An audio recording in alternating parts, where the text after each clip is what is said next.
여러분 안녕하십니까? 어, 우리가 여러 가지 이야기를 많이 하는 와중에 제가 이제 화학으로 바라본 건강 세상이라든지 화학을 토대로 해서 건강을 살펴보고 있는데요. 과연 우리가 이 건강을 이 화학이라는 하나의 안경을 쓰고 바라본다고 생각했을 때 그런 이야기를 많이 하는데 과연 화학은 무엇인가? 요거를 좀 우리가 좀 전문적이지는 않더라고 하더라도 이 화학이라는 게 무엇인지 한번 그 개념을 한번 생각해 볼 필요가 있다, 그렇게 생각합니다. 저는 나름대로 화학이라는 분야에서 오랫동안 공부도 했고 이런 일을 해왔기 때문에 화학에 대해서 어느 정도 이 개념이 설정돼 있습니다. 그렇기 때문에 화학이라는 것을 조금 안다고 볼 수 있는 거죠. 그렇지만 여러분들도 제가 볼 때는 화학이라는 과학의 한 분야이긴 한데 어렵게 생각할 게 아니라 그래도 화학이 무엇인지는 한번 어렴풋하게 한번 짚어볼 필요는 있다고 생각합니다. 그래서 이번 시간에 화학이란 무엇인가에 대해서 좀 살펴보는 시간으로 가져봤으면 좋겠습니다. 그래서 한번 제가 아는 선에서 한번 소개를 시켜 드리도록 하겠습니다. 화학이란 무엇인가? 일반적으로 제가 이제 한번 그 내용을 한번 정리를 해봤습니다. 여기 지금 나타나 있는 것처럼 화학이란 무엇인가? 이 부분에 대해서 한번 같이 생각해 보는 시간을 가지도록 하겠습니다. 화학이란 뭐냐? 화학이라는 말이 언제부터 생겼을까?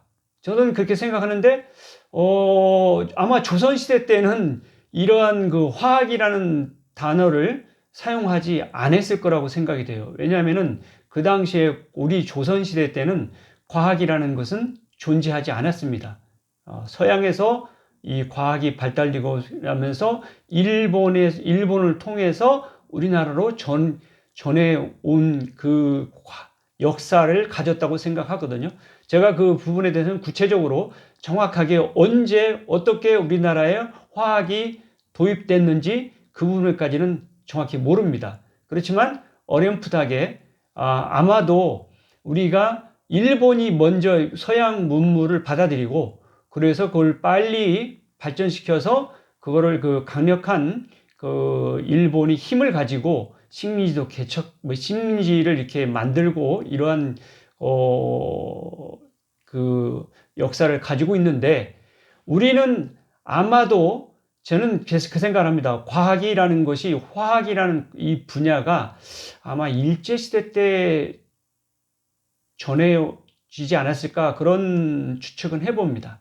그렇지만 지금 제가 역사 언제 어떻게 들어왔는지 그 부분은 정확히 모르긴 하지만 현재 우리는 화학이라는 이야기를 하고 화학이라는 배우고 가르치고 이렇게 하면서 서로 화학이라는 이야기를 아주 자연스럽게 하고 있습니다. 그래서 저는 화학을 배웠고 그래서 화학이라는 분야에서 한 30년 이상 이 종사를 일을 해왔고 그래서 화학에 대해서는 상당히 친밀감이 높습니다. 다른 분야에 비해서 저는 아무래도 자기가 오랫동안 해온 것은 조금 익숙하게 마음적으로 다가옵니다. 그래서 저는 화학을 생각하면은 화학은 좀 친근감이 있고 마음이 편하다는 생각이 이렇게 들거든요. 그렇지만 다른 분들은 화학이라는 것을 이렇게 처음 접해보고 이렇게 자주 이렇게 접해보지 않으신 분들 입장에서는 조금 어색하고 뭔가 조금 동떨어진 분야가 아닌가 그런 생각을 할 수 있다고 생각이 돼요. 자, 그런 부분에 대해서 한번 우리 화학이란 무엇인지에 대해서 잠깐 생각해 보는 시간을 가지도록 해보겠습니다. 자, 우리 화학이라는 말이 단어가 있는데 이 화학이라는 단어에 주목을 해봅시다. 저는 이 어떠한 단어가 있으면 그 단어의 뜻이 어떤 뜻을 가지고 있는지 상당히 깊게 생각해 봅니다. 저의 이제 개인적인 어떤 경험에서 비롯된 거긴 하지만 화학이란 이 단어가 어떤 뜻을 가지고 있는지 저는 깊게 생각을 해봤습니다. 그래서 저 스스로 한번 생각을 해봤는데 화학이란 일본 사람들이 아마 이 단어를 만들었을 걸로 생각이 되는데 화학이라고 이렇게 학문은 학문인데 어떤 학문은 되는 학문이다. 될 화자를 써서 되는 학문이다라는 뜻으로 아마 화학이라는 이 용어를 만들었지 않나 그런 생각을 해봅니다. 일본에서 누가 처음으로 화학이라는 말을 만들어서 썼는지는 모르지만 그분은 아마 이러한 생각을 가지고 화학이라는 단어를 만들었고 이런 뜻을 되는 학문이라는 뜻을 가지고 있다. 그러면 저는 이제 그때 생각했어요. 되는 학문인데 뭐가 되는 거냐? 그러면은 화학은 되는 학문이고 다른 과목들은 전부 안 되는 학문이냐? 뭐 이런 농담을 하기도 하는데요. 그 화학은 되는 학문이고 다른들은 뭐 물리 다른 학문들은 모조리 안 되는 학문이냐? 뭐 그런 뜻이기까지는 하지 않지만 이 말에는 되는 학문이라는 뜻이고 되는이라는 뜻에는 무언가 의미를 내포하고 있을 것이다. 그 생각을 자꾸 생각하면서 아마 이러한 뜻이 내포되어 있지 않을까. 새로운 물질이 되는 학문을 줄여서 되는 학문 이렇게 줄여가지고 이야기하는 새로운 물질이 되는 학문이다. 그러니까 화학은 무엇냐면 결국에 물질이 새롭게 변하는다는 것은 새롭게 된다는 것은 뭐냐면 물질의 변화가 생긴다는 것을 이야기합니다. 물질의 변화를 다루는 분야가 바로 화학이라고 할 수 있습니다. 화학은 물질의 변화를 다루는 거죠. 그러니까 그러면은 반대로 물질의 변화가 없는 분야를 다루는 게 뭐가 있을까? 저는 이제 개인적으로 생각해 보면은 물리가 물질의 변화가 없는 것을 다루는 게 물리고 물질의 변화를 다루는 것이 화학이지 않느냐 그런 개인적으로 생각을 해보았는데 뭐 정확하지는 않을 거예요. 물리라는 과목은 여러분들 생각해 보세요. 물리라는 것은 물질의 이치를 다루는 것을 줄여서 물리라고 이야기를 하는 걸로 알고 있어요. 그러니까 물리라는 것은 물질의 이치를 다루는 학문이죠. 물질이 변하지 않는 것을 다루는 그것은 이제 화학의 반대 개념으로서 생각해 볼 수 있는 거고 실제로 물리라는 것은 물질의 이치를 다루는 학문으로 이렇게 알려져 있습니다. 자, 여러분 물리는 물리나요? 저는 이런 농담을 합니다. 물리는 물리나요? 이런 농담을 하는데 물리가 어려운 경우에는 물리는 거죠. 그렇지만 화학은 물리지 않습니다. 물리가 아니기 때문에 이런 농담을 하긴 하는데 자 어쨌든 화학이라는 것을 이제 이렇게 살펴보면은 물질의 변화를 다룹니다. 그러면은 여러분 생각해 봅시다. 우리가 이제 생물을 이야기할 때 생물이라는 말은 이제 생물을 이야기하는데 그러면은 생물은 뭐고 지구과학은 뭐냐? 생물은 뭐고 지구과학은 뭐냐? 생물은 저는 개인적으로 생각해 봤습니다. 생물이라는 것은 뭐냐? 물질의 변화를 다루는데 특히 물질 중에도 이렇게 스스로 못 움직이는 물질이 있는가 하면은 스스로 움직이는 물질이 있습니다. 스스로 움직일 수 있는 물질은 우리를 살아있는 생명체라고 이야기하고 그런 것을 생물이라고 이야기를 하는 거죠. 그러니까 생물은 뭐냐면은 스스로 움직일 수 있는 어떤 물질의 변화를 다루는 분야라고 이야기할 수 있는 거죠. 어떻게 보면은 화학은 스스로 움직이지 못하는 물질뿐만 아니라 돌멩이 같은 건 스스로 못 움직이죠. 이런 것들은 무생물입니다. 스스로 못 움직이는 거죠. 근데 스스로 나무가 자라고 사람이 성장하고 이런 것들은 스스로 이렇게 뭔가 물질이 변화가 있으면서 움직이게 되죠. 움직이기 때문에 이런 것들은 생물이라고 할 수 있습니다. 살아서 움직이는 거죠. 그래서 생물은 어떻게 보면 화학의 물질의 변화 중에서 스스로 움직일 수 있는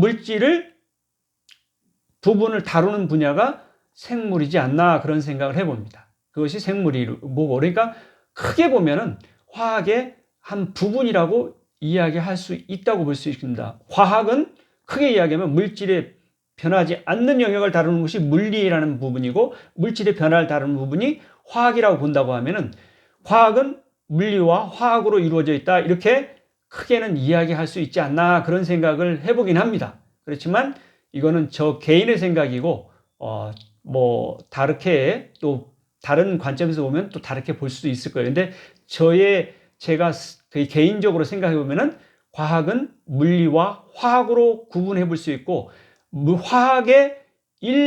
화학의 살아있는 물질 부분을 다루는 부분이 생물이기 때문에 생물은 화학의 일부분이지 않느냐 그런 생각을 해보게 됩니다. 그렇기 때문에 자 생물이 그렇고 그 다음에 우리는 물리화학, 생물, 지구과학을 자연과학을 물리화학, 생물, 지구과학으로 나누어서 생각을 합니다. 그럼 지구과학은 뭘까요? 지구과학은 저는 지구에서 일어나는 모든 과학을 다루는 학문이다 이렇게 해석합니다. 지구에서 일어나는 모든 과학을 다루는 그런 분야를 지구과학이라고 할 수 있지 않느냐 그런 생각을 해보게 되는 거죠. 그리고 지구과학은 저는 이제 지구만 다루는 게 아니라 우주를 포함하고 있습니다. 그래서 우주를 다루고 있어요. 그래서 천문학이라는 밤하늘에 있는 별이라든지 뭐 우주에 있는 모든 별들, 모든 그런 것들을 다루는 부분이 이제 그 부분도 포함하고 있죠. 그러니까 지구과학은 지구만 다루는 게 아니라 우주를 전체를 다루고 있는 학문이라고 볼 수 있어요. 지금 그러니까 굉장히 넓죠. 그렇습니다. 어쨌든 제가 이제 이 분야에서 화학이라는 거를 화학이란 무엇인가를 한번 이렇게 자연과학 측면에서 살펴보았습니다. 자, 그리고 조금 내려와서 보면은 지금 이제 우리는 이제 우리말로 되어 있는 화학이라는 이 용어를 가지고 설명을 해봤고 그 되는 학문입니다. 자, 그러면 영어로 보면 화학을 뭐라고 그러냐면 chemistry라고 합니다. chemistry. 자, chemistry라는 그 단어에는 그러면 어떤 뜻이 숨어 있을까요? 자, 화학이라는 것은 되는 학문이 된다는 그런 뜻을 가지고 있는데, 그러니까 뜻을 중심으로 해서 화학이라고 부르는 거고, chemistry는 여기에 어떤 내용이 들어가 있느냐. 저는 이제 어디에서 책에서 전에 한번 본 적이 있는데, chemistry는 chem is try 이렇게 구분해서 이게 합해진 것이 케미스트다 이런 그 설명을 해놓은 책을 본 적이 있어요. 그래서 캠은 금입니다. 금은 드라이가 도전이죠. 금은 도전을 통해서 얻을 수 있다. 그래서 금은 도전이다는 그런 의미를 포함하고 있는 것이 케미스트리라는 단어라는 거예요. 그리고 아주 오랜 옛날 당나라 시대 때 금을 킴이라고 불렀다고 합니다. 킴이라고. 여러분들 킴. 그래서 지금 우리 한국에서도 김씨들 있죠. 김이 뭐냐면 이야기하면 금이죠. 금인데 어떻게 보면 골드인데 금인데 그 골드가 어떻게 그 금이 지금은 그거를 갖다가 이렇게 금이라는 것을 갖다가 쇠금으로 있습니다. 쇠금으로 있습니다. 쇠라는 이야기죠. 쇠를 갖다 쇠금이라고 이렇게 있습니다. 그래서 쇠김. 그 다음에 지금도 우리 김씨들한테 이제 그러면 이거 한자는 쇠금자인데 왜 금으로 안 읽고 김으로 읽느냐 그러면은 그 김은 뭐냐 성김이라는 거예요. 성씨를 나타내는 김이라는 거예요. 성김이래요. 그래서 쇠금과 성김이라는 거 이렇게 이제 성어를 이야기할 때는 성김이라고 하는 거죠. 그래서 지금 김씨들은 쇠금자를 써놓고 김이라고 읽습니다. 그래서 그 부분은 저 정확히 어떻게 변하고 어떻게 된 건지 정확히 저는 모르겠어요. 하여튼 그렇지만 당나라 시대 때는 이거를 킴이라고 읽었는데 지금은 금이라고 읽는 거죠. 그래서 CHEM이라는 것이 이러한 단어가 영국이라든지 서양 쪽으로 이렇게 전해져서 이것을 이 사람들은 지금도 CHEM을 금이라고 생각을 한다는 거예요. 그래서 자 여기까지 이야기하면 케미스트리가 캠 이제 트라이다고 하면은 서양 사람들 제가 그 외국인들 앞에서 이 설명을 해봤어요. 그런데 외국인들 보면은 대부분 이야기를 하면은 조금 어이없다는 표정을 생뚱맞다. 그러니까 생뚱맞은 표현이라는 생각을 가지고서 엉뚱하다. 그러니까 어이없다는 표정을 짓습니다. 얼굴 표정이 그대로 보여요. 그 말을 하면. 그래서 이 친구가 나하고 농담하나 뭐 이런 생각을 가지는 그 표정을 지어요. 분명히 제가 여러 번 테스트를 해봤습니다. 외국인 앞에서 케미스트는 케미즈 트라이고 이런 뜻을 가지고 있다. 캠은 골드를 의미한다. 이런 식으로 설명해도 믿지를 않는 표정이에요. 그렇지만 그 이후에 이 ALCHEM, 아이스테 알케미스트라는 단어가 있습니다. 서양에 알케미스트라는 단어가 있어요. 이거 우리말로는 연금술사라고 하는데 알케미스트는 ALL, L자가 하나 빠진 O를 의미하고 여기 CHEM이고 그 다음에 IST로 이루어져 있는 단어라고 용어라고 생각이 됩니다. 그러면은 이건 뭐냐면 모든 것을 금으로 만들고자 하는 사람들, 모든 것을 금으로 만들고자 하는 사람. 이스트는 퍼슨, 사람을 이야기합니다. 퍼슨, 사람을 이야기해서 모든 것을 금으로 만들고 싶은 사람을 뭐라고 하냐면 연금술사라고 우리는 부르죠.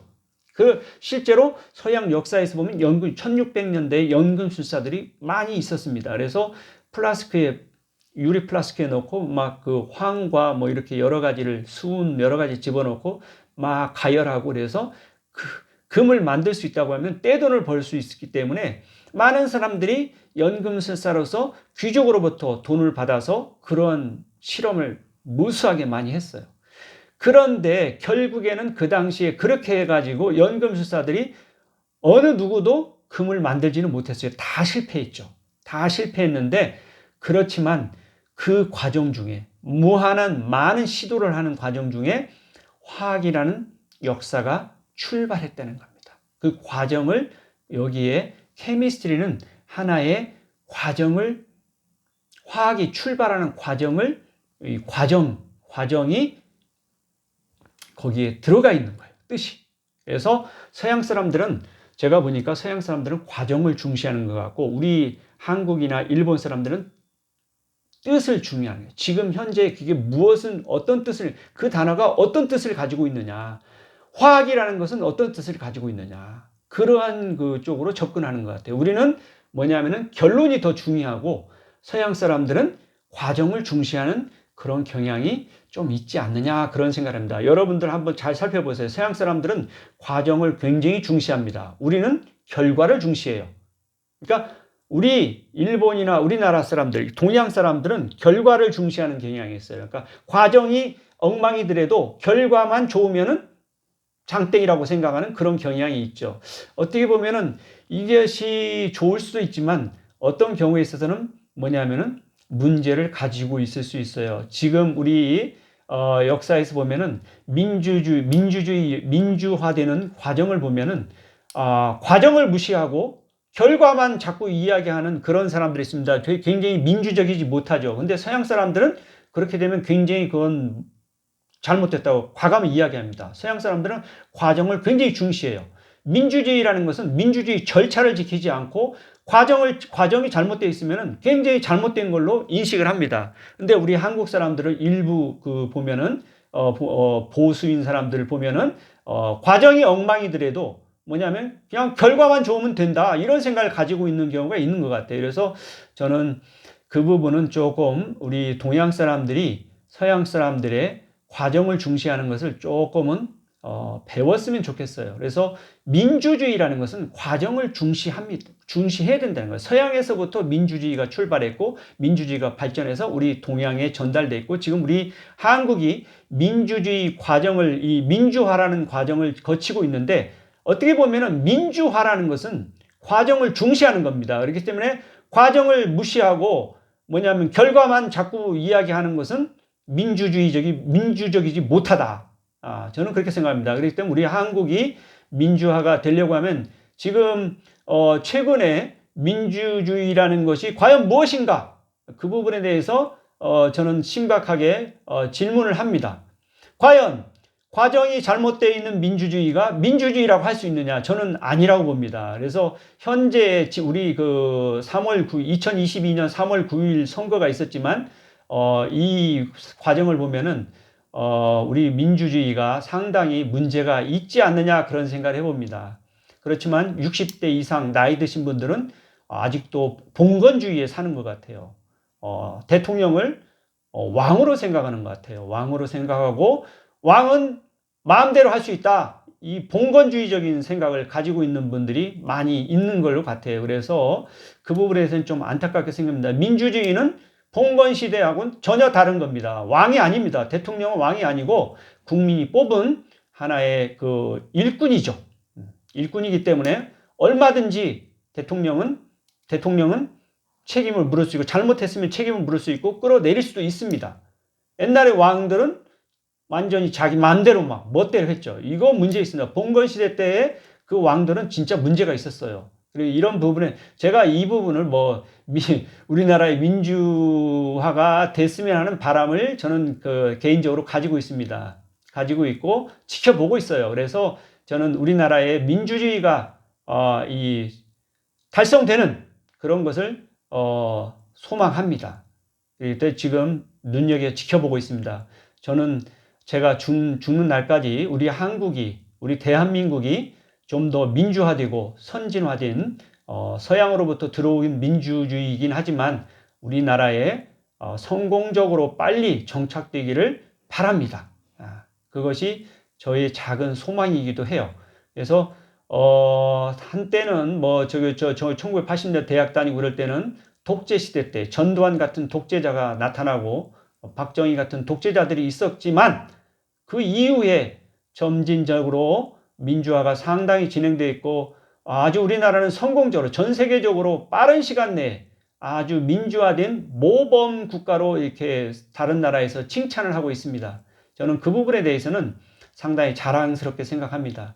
저의 대학교 때부터 지금까지 이렇게 오면서 우리나라가 상당히 민주화되는 그런 과정들을 저는 몸소 경험하고 지켜보면서 우리 대한민국이 이렇게 민주화된 나라가 됐다는 것을 아주 자랑스럽게 생각합니다. 그렇지만 아직도 약간 미진한 것 같아요. 그런 부분은 우리가 좀 더 노력해서 민주화를 달성하고 민주주의, 대한민국이 정말 전 세계 어느 나라에서 할 수 없는 그런 민주주의를 실천하는 그런 모습을 보고 싶어요. 제가 죽기 전에 그런 모습을 봤으면 좋겠습니다. 저의 소망입니다. 그래서 지금도 굉장히 관심 있게 우리나라의 민주화되는 과정을 지켜보고 있습니다. 언젠가는 반드시 우리 대한민국이 완전한 민주화가 된 그런 나라가 될 거라고 저는 믿습니다. 그리고 저는 제가 힘이 미약하긴 하지만 그런 미랄이 되고자 되는 사람이 되고 싶습니다. 그렇습니다. 자, 이제 이야기하다가 서양은 과정을 중시하고 우리 동양은 어떻게 보면 제가 이렇게 이제 화학이란 무엇인가를 생각하면서 생각해 보니까 서양 사람들은 케미스트리를 이 케미스트리라는 말 속에는 물질의 변화라는 뜻이 전혀 없습니다. 물질의 변화라는 뜻은 없고 케미스트리는 이 케미스트리가 시작된 연금술로부터 시작되어 있는 역사를 포함하고 있다는 과정을 포함하고 있다는 거예요. 그래서 서양 사람들은 과정을 중시하는 것 같고 우리 동양은 보면은 화학, 되는 학문, 뜻을 중시하는 결과를 중시하는 그런 경향이 있지 않느냐 저는 개인적으로 한번 생각을 해봤습니다. 그런데 상당히 그런 게 있는 것 같아요. 여러분 한번 잘 살펴보기 바랍니다. 서양 사람들은 아무래도 좀 과정을 중시하는 그러한 경향이 있는 것 같고 우리는 결과를 중시하는 그런 문화가 있는 것 같은데 그 부분에 대해서는 한번 우리가 되돌아볼 필요가 있지 않냐 그런 생각을 해봅니다. 물론 어느 게 옳고 그러다고 이야기할 수 없습니다. 문화가 다른 거죠. 서양 사람들의 생각하는 스타일과 우리 동양 사람의 생각하는 그 스타일이 다른 거예요. 뭐냐면 틀린 건 아니에요. 우리가 틀렸고 서양 사람들이 맞았다. 저는 그렇게 생각하지 않습니다. 우리가 생각하는 그런 스타일도 상당히 가치가 있는 거고 그렇지만 우리가 좀 부족한 부분 좀 배울 필요가 있다. 그런 생각을 해봅니다. 우리가 조금 서양 사람부터 배워야 될 부분은 과정을 좀 중시하는 그런 것을 좀 배우는 것이 필요하지 않느냐 그런 생각을 해봅니다. 그렇습니다. 좀 단점이 되는 부분은 보완하고 장점은 살리고 그렇게 되면은 더 좋아지는 거죠.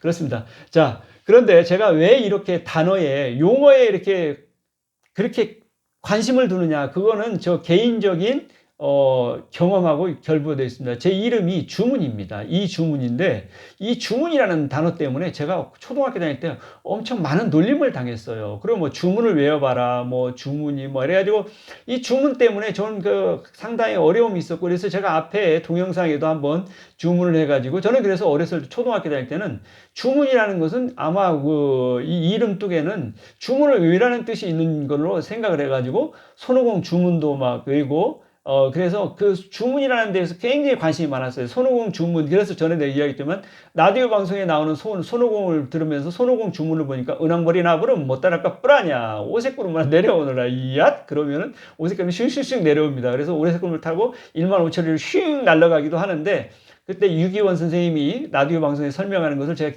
똑똑히 기억하고 있어요. 뭐냐면은 주문을 외는 거예요. 접할게는 훈자닭과 훈자닭과 이렇게 좀 쉽게 외웁니다. 길지 않아요. 훈자닭과 훈자닭과 이렇게 외워요.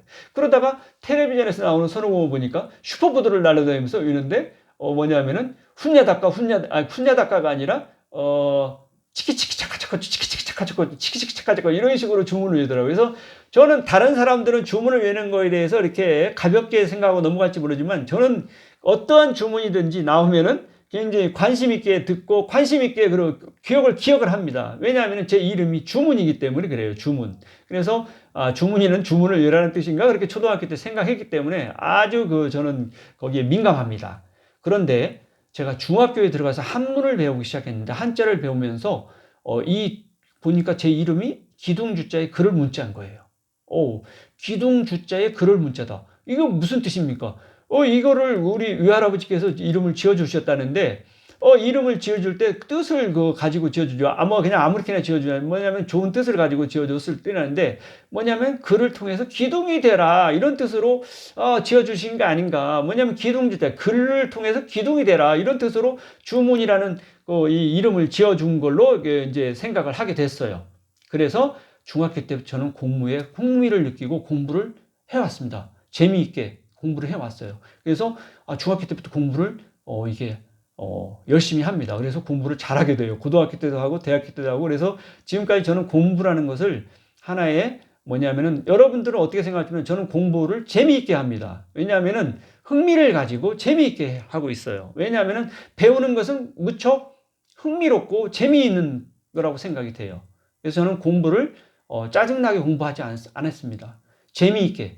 뭐냐면 새로운 걸 안다는 것은 무척 뭐냐면은 보람이 있습니다. 새로운 것을. 지금도 그래요. 지금도 새로운 걸, 건강이라는 새로운 걸 공부하고 이렇게 하면은 저는 굉장히 재미있습니다. 그래서 열심히 합니다. 그래서 이렇게 재미있을 수가 없어요. 이 인생이 이렇게 재미있을 수가 없다는 이야기죠. 그래서 저는 항상 배우는 것을 즐겁게 하고 있습니다. 이 이야기를 이제 공부를 해보니까 공자님께서 말씀을 하신 게 있어요. 학이 20지면 불역 열호하라. 뭐 이런 말씀에, 뭐냐면 스스로, 때때로 배우면 즐겁지 아니한가, 이런 말씀을 하신, 공자님께서 하신 말씀이 있는데, 저는 그거를 중학교 때부터 그거를 실천해 온 거예요. 뭐냐면 그거를 몰랐다고 하더라도 저는 실천을 해 온 거예요. 그러니까 배우는 것은 굉장히 즐거운 일이다.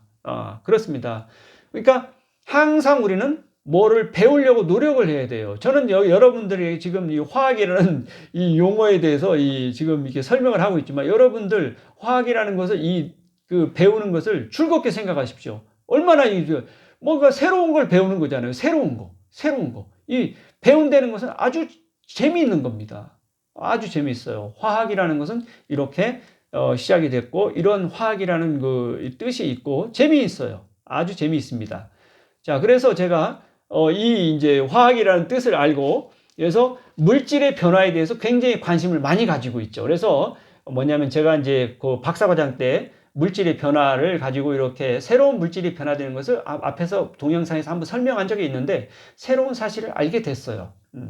정말 재미있는 일이었어요. 아주 재미있는 일이었습니다. 자, 그러고도 지금도 우리 몸에서 일어나는 화학적인 변화, 물질의 변화, 이거에 대해서 굉장히 흥미가 깊습니다. 정말 흥미로운 일이에요. 우리 몸 안에서도 물질의 변화가 있습니다.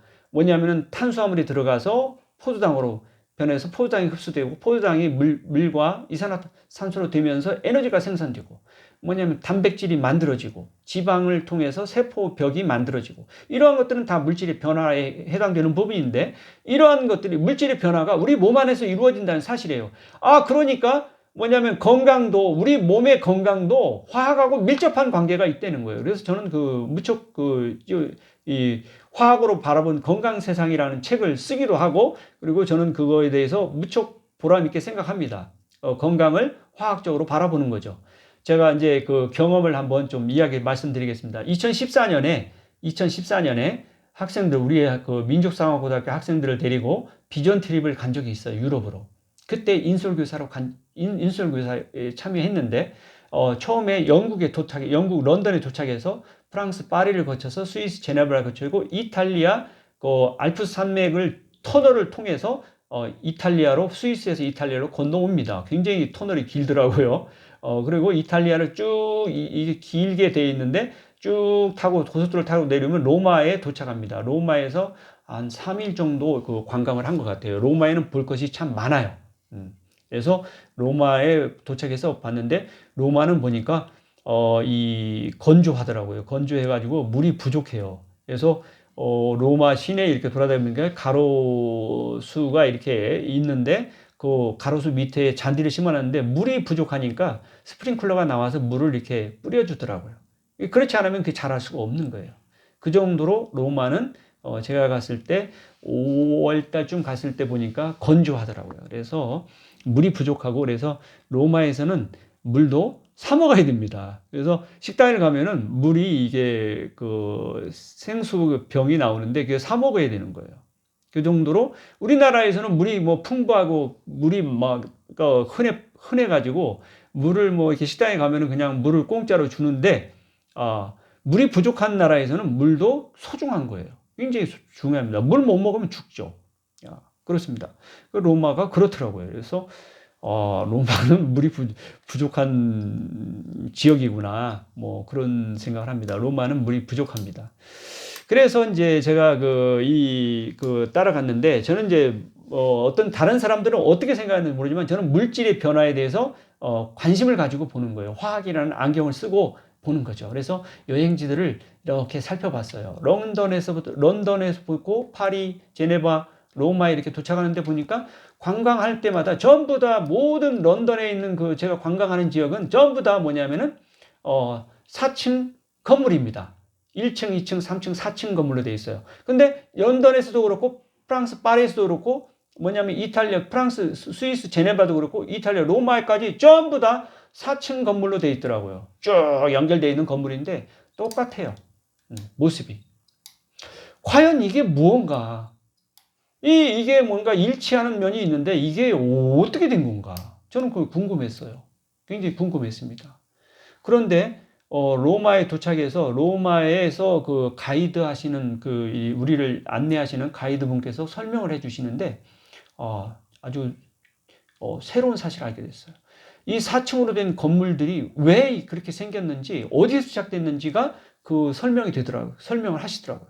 로마 시대 때 40년, 로마 40년경에 여러분 우리 폭군을 알고 있는 네로 황제라는 사람이 있었는데 네로 황제가 뭐냐면은 그거를 출발을 했다는 겁니다.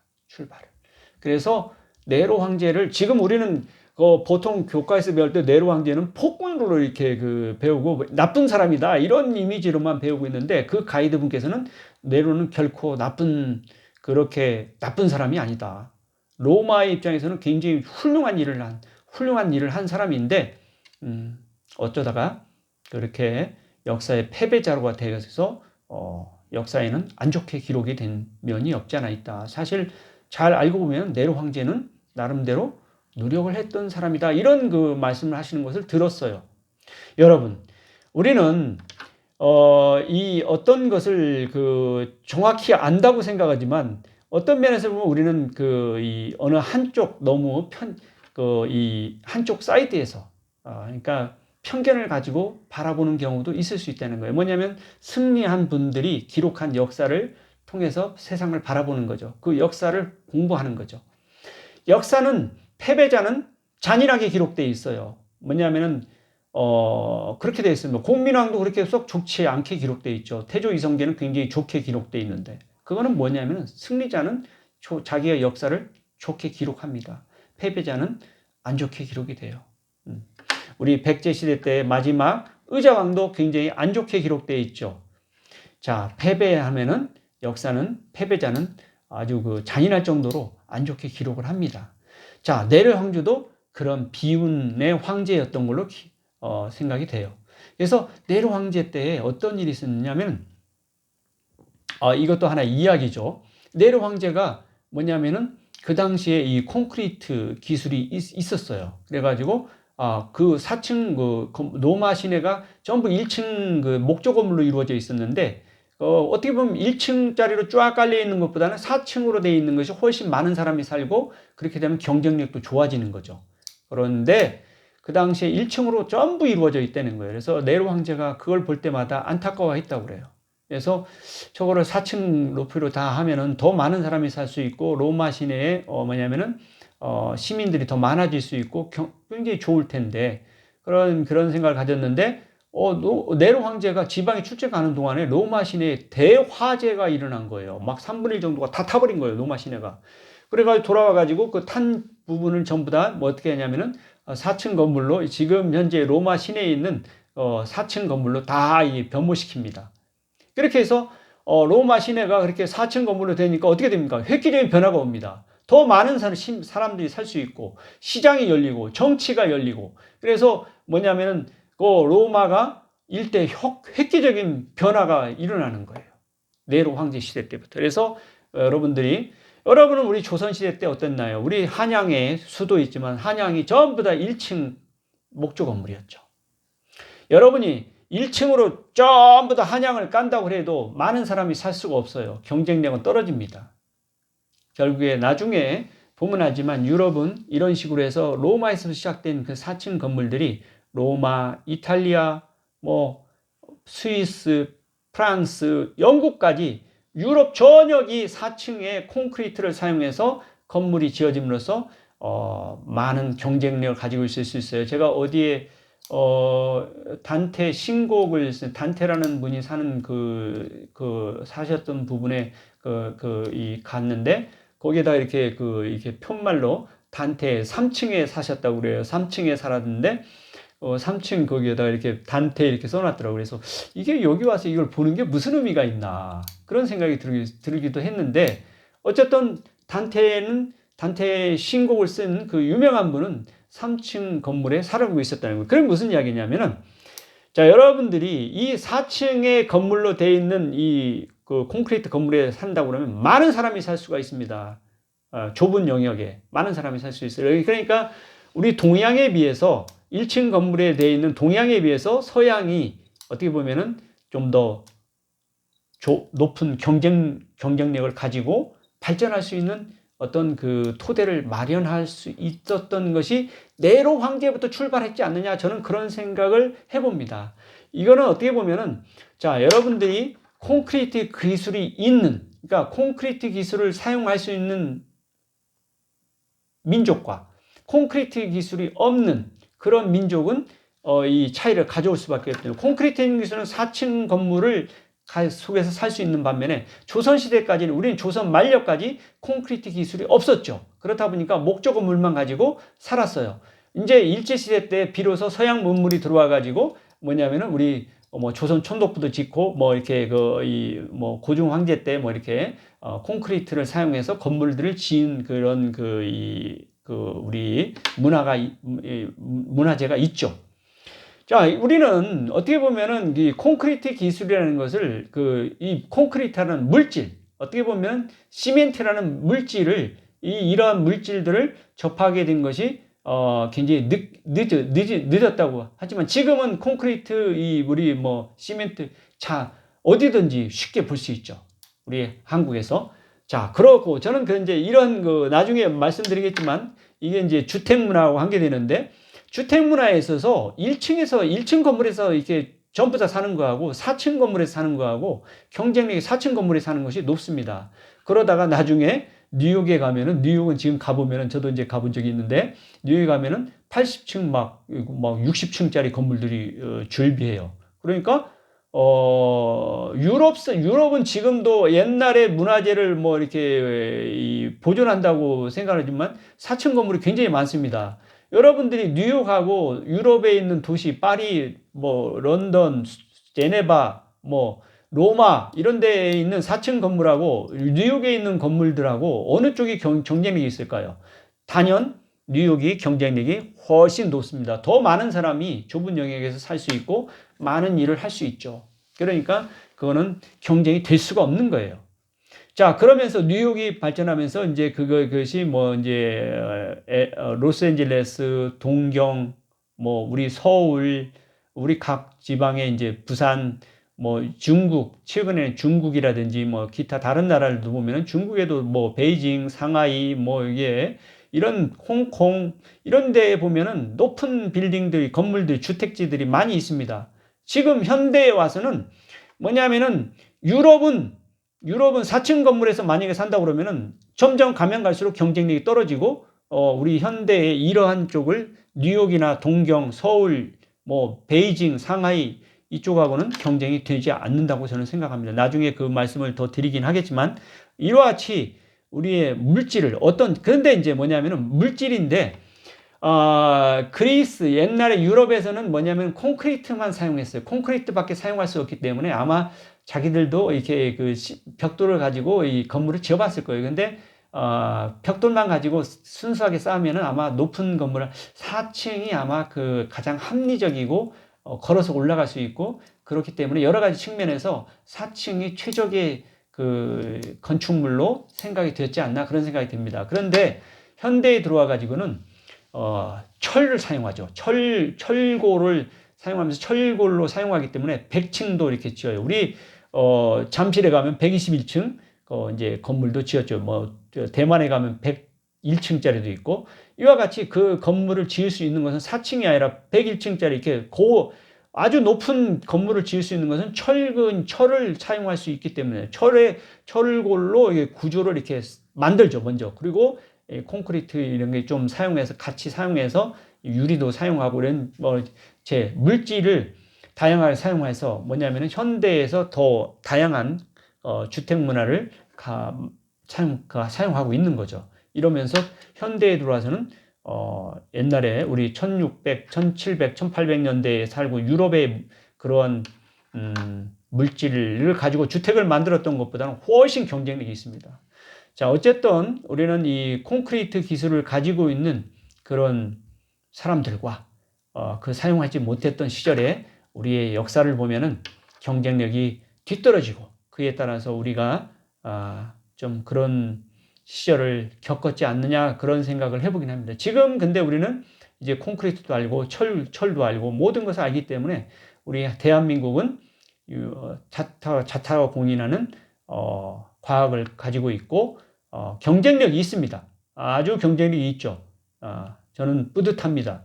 이러한 세상에서 살고 있는 우리 대한민국 국민들은 행복한 거죠. 과학이 아주 발전돼 있어요, 우리나라는. 그렇습니다. 자, 그 물질 측면에서 그리고 제가 이제 그 로마까지 갔다 오고 돌아와서 그 갔다 오신 여러 선생님들 같이 그 인솔교사도 있었고 학생들도 있었어요. 그래서 콜로세움 2층 건물에 2층에 가고 경기장에 그 기둥이 이렇게 서 있는데 그것이 어떤 재질로 어떤 물질로 되어 있는지 한번 질문을 해봤어요. 그랬더니 아무도 답변을 못해요. 똑같이 보고 오고 똑같이 그것을 보고 했는데 저는 그 이렇게 만져보기도 했어요. 로마 포럼의 그 목욕탕 이게 건물 부서진 건물도 있고 대수로도 있고 뭐냐면은 뭐죠?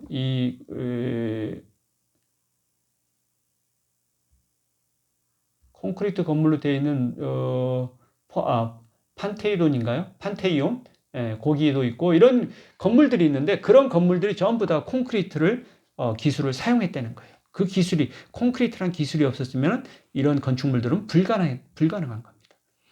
자, 어쨌든 그런 콘크리트 기술을 사용한 그 로마 시대. 그러다가 나중에 더 살펴보겠지만 이 콘크리트 기술이 전해지지 않습니다. 그러다가 실종됐다가 1860년대인가 영국에서 이 시멘트를 이렇게 발견합니다.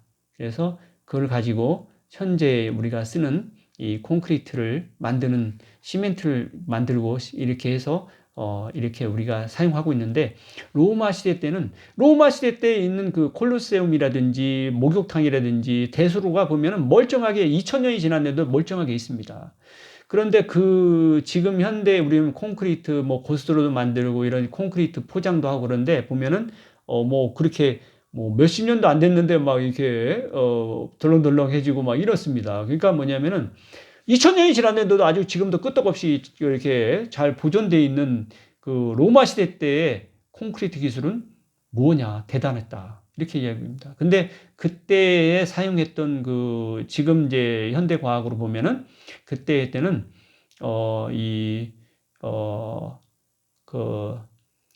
화산재를 사용했다는 그런 이야기가 있습니다. 모래를 사용한 화산재를 이용하기 때문에 더 촘촘하게 단단하게 이렇게 콘크리트를 만들 수 있었다고 하는 그런 분석을 해석을 하는 경향이 있습니다. 그러니까 화산재는 더 미세고, 지금 우리는 모래를 가지고 모래하고 이렇게 버물려서 하는데, 모래하고 화산재하고는 사이즈가 굉장히 차이가 납니다. 화산재가 더 미세하고 촘촘합니다. 그렇기 때문에 더 단단할 수가 있는 거죠. 모래는 굵직굵직하고, 그렇기 때문에 아무래도 좀 이 강도 측면에서 좀 떨어지는 거 아닌가, 그런 생각을 해봅니다. 어쨌든 나중에 다시 그 부분에 대해서는 우리 토기 조선 고려 청자 백자 현대에 우리가 만드는 이 본차이나 이 자기들 종류를 이렇게 보면서 그 크기가 얼마나 중요한지 그 부분에 대해서는 말씀드리도록 하겠습니다. 나중에 그 부분에서는 설명하기로 하고, 자, 우리가 이제 이렇게 물질로 세상을 바라보면은 어떻게 보면 어떤 사람들은 왕을 중심으로 해서 역사를 보기도 하고 그러는데, 저는 이 역사를 이 물질의 변천사를 가지고 세상을 보면은 세상이 좀 다르게 보일 수 있다. 그러니까 우리의 인류의 역사는 어떻게 보면 물질의 변천에 따라서 사뭇 다른 세상을 경험하고, 그러니까 구석기 시대 때 신석기 돌을 사용하고, 청동기 시대 때는 구리를 사용하고, 철기 시대 때는 철을 사용하고, 현대에 와서는 우리가 다양한 여러 가지 물질들, 신소재들을 사용하면서 더 훨씬 풍요롭고 발전된 그런 생활을 하고 있는데, 자, 어떻게 물질을 우리가 활용하느냐, 이것이 굉장히 중요한 거 아닌가, 그런 생각을 해봅니다. 그래서 화학의 역사가 바로 인류의 역사하고도 맥을 같이 하고 있지 않느냐, 그런 생각도 해봅니다. 그러니까 화학으로 그래서 바라본 세상도 이 화학으로 이루어진 세상이라는, 제가 이제 책을 보면은 화학으로 이루어진 세상이라는 책이 있습니다. 자, 여기에 좀 앞으로 조금 너무 앞으로 가서 우리 우주를 한번 봅시다. 우주를 보면 여러분들 저는 이제 이렇게 생각합니다. 우주가 어떻게 이루어져 있느냐? 저는 이제 시간과 공간과 물질과 에너지로 이루어져 있는데, 우리 이 중에서 시간과 공간과 물질과 에너지 중에서 우리가 여러분들 생각해 봅시다. 시간과 공간은 우리가 좀처럼 시간을 우리가 마음대로 어떻게 할 수 있나요? 되돌아가기도 어렵고, 시간이라는 것은 지나면은 되돌릴 수 없는 그런 한계가 있어요. 우리 인간으로서는 어떻게 해볼 수 없는 부분이 아닌가, 그런 생각을 해봅니다. 시간. 공간도 우리가 마음대로 뭐냐면은 우주 공간을 어떻게 마음대로 우리 하기가 힘듭니다. 사실 우리 인간으로서 하기 힘든 영역이지 않나, 그런 생각입니다. 그래서 시간과 공간과 이 관계는 우리가 이 태어나고 죽고, 그 다음에 우리가 어디로 가는지, 이 공간, 이런 부분에 대해서는 우리 인간으로서는 어떻게 해볼 수 없는 영역이기 때문에, 우리 인간으로서 할 수 없는 부분은 신의 영역으로 남아 있습니다. 그래서 이 부분은 지금까지도, 아주 오랜 옛날부터 지금까지도 종교 영역으로 남아 있는 것이 아닌가 생각합니다. 종교는 그러한 부분을 우리 인간으로서 어떻게 할 수 없는 부분을 이야기하는 부분으로 저는 이해합니다. 반면에 이 물질과 에너지, 이 물질과 에너지를 다루는 부분이 과학이 아닌가 그런 생각을 합니다. 물질과 에너지를, 그래도 물질을 변화시키고 에너지를 변화시키고 하는 것은 우리 인간이 조금은 할 수 있는 영역이지 않나. 그래서 과학은 인간이 어떻게 해볼 수 있는 영역으로 생각이 됩니다. 그래서 우리가 해볼 수 있는 영역, 과학, 물질과 에너지, 이거는 지금 많은 발전이 있었고, 그래서 우리가 현대에 풍족한 생활을 할 수 있는 것도 물질과 에너지를 잘 다루기 때문에 그렇다고 생각합니다. 우리 이 물질과 에너지가 이렇게 있는데, 이 물질과 에너지도 결국에는, 그래서 화학이 물질을 변화를 다루고, 물질의 변화가 있으면 에너지 변화도 반드시 수반됩니다. 물질과 에너지는 같이 움직여요. 그렇기 때문에 물질과 에너지는 동시에 생각할 수가 있는 거죠.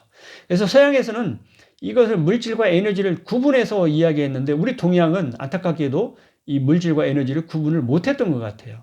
그래서 물질과 에너지를 그냥 뭉뚱그려서 기라고 이야기했던 것 같아요. 기다. 기 철학을 가지고 있습니다. 우리는 그래서 그래서 모든 거에 기가 들어있습니다. 뭐 공기도 있고, 뭐 허기도 있고, 뭐 어떤 것이 됐든, 호연지기가 됐든 무엇이든지 간에 다 기로 설명합니다. 물질과 에너지 구분하지 않습니다.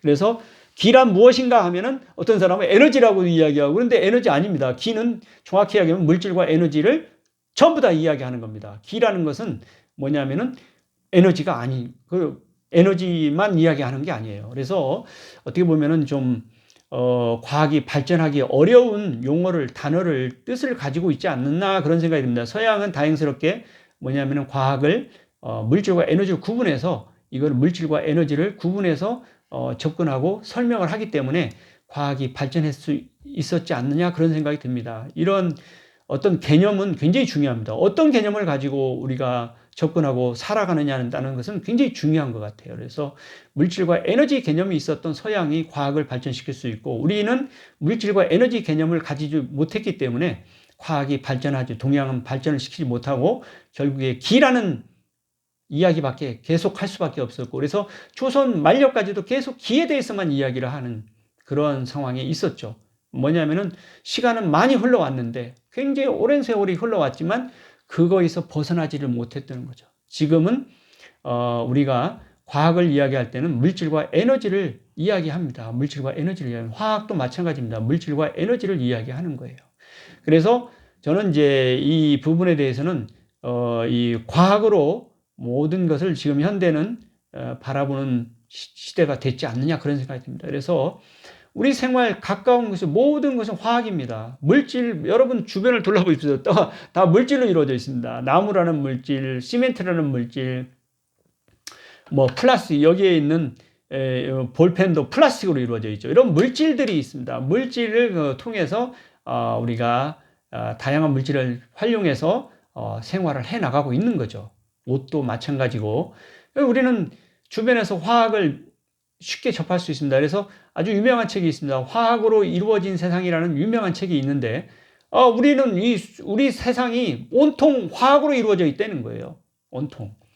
그렇습니다. 우리는 그런 것을, 화학을 생각하지 않고서 생활할 수도 있는데, 사실 화학을 알고 보면은 우리 주변은 온통 물질로 이루어져 있고 그렇습니다. 그래서 우리 몸도, 저는 그런 생각을 합니다. 우리 몸도 물질로 이루어져 있고 물질로 이루어져 있습니다. 물질로 이루어져 있어요. 그리고 이 물질로 이루어져 있고 여기에 에너지가 있어야 움직일 수 있는 거예요. 그러니까 물질과 에너지가 동시에 존재했을 때 우리는 살아있을 줄 알겠습니다. 물질만 있고 에너지가 없다고 하면은 죽은 거죠. 움직일 수 없는 거죠. 물질만 있어요.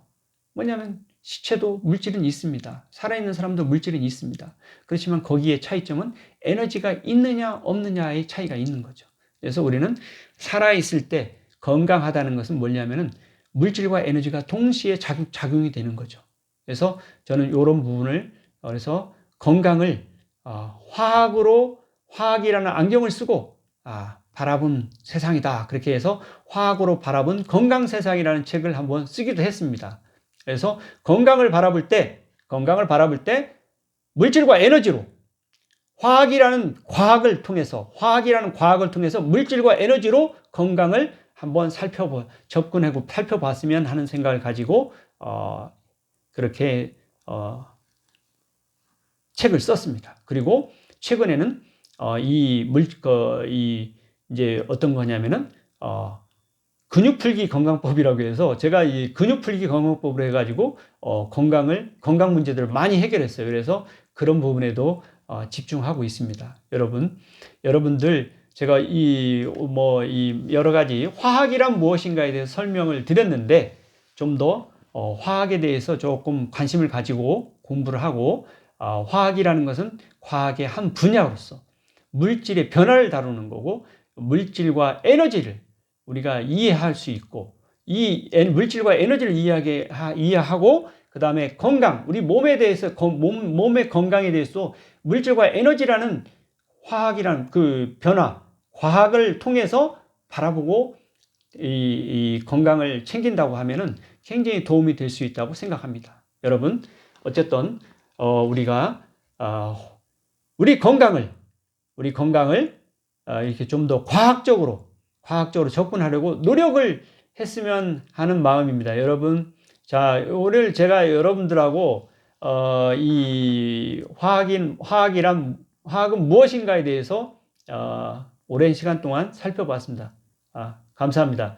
여러분, 좀 우리 같이 건강이라는 주제를 가지고 이야기를 합시다.